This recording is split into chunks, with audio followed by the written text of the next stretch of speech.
तर आता बातमी आहे पालघरमधून। पालघरचे शिंदे गटाचे नेते अशोक धोडी यांच्या अपहरणाचा गुन्हा दाखल करण्यात आलेला आहे।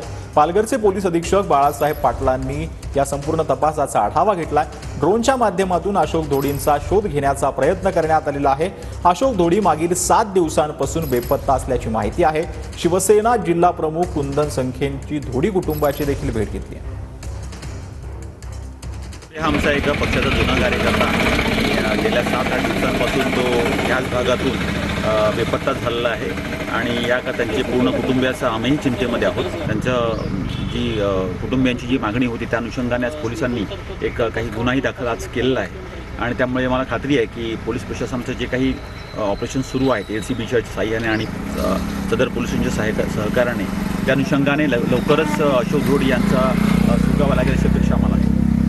शिवसेनेचे कार्यकर्ते असलेले अशोक धोडी यांचं अपहरण झाल्याचं सांगण्यात येते। गेल्या 7 दिवसापासून ते बेपत्ता आहेत। ज्या ठिकाणावरून त्यांचं अपहरण झाल्याचं सांगण्यात येतं त्या ठिकाणी आता पोलिसांकडून ऑपरेशन जे आहे ते केलं जात आहे। CCTV कॅमेरे तपासले जात आहेत। त्याच पद्धतीने या ठिकाणी ड्रोनच्या साहाय्याने तपासणी केली जाते आहे की त्यांचे पुरावे सापडतात का। ज्या ठिकाणाहून त्यांचं अपहरण झाल्याचं सांगण्यात येत आहे। कॉम्बिंग ऑपरेशनच्या माध्यमातून अशोक धोडी यांचा शोध घेण्याचा प्रयत्न करत आहेत। कॅमेरा पर्सन प्रियांशु चव्हाणसह प्रवीण चव्हाण, TNN मराठी, पालघर।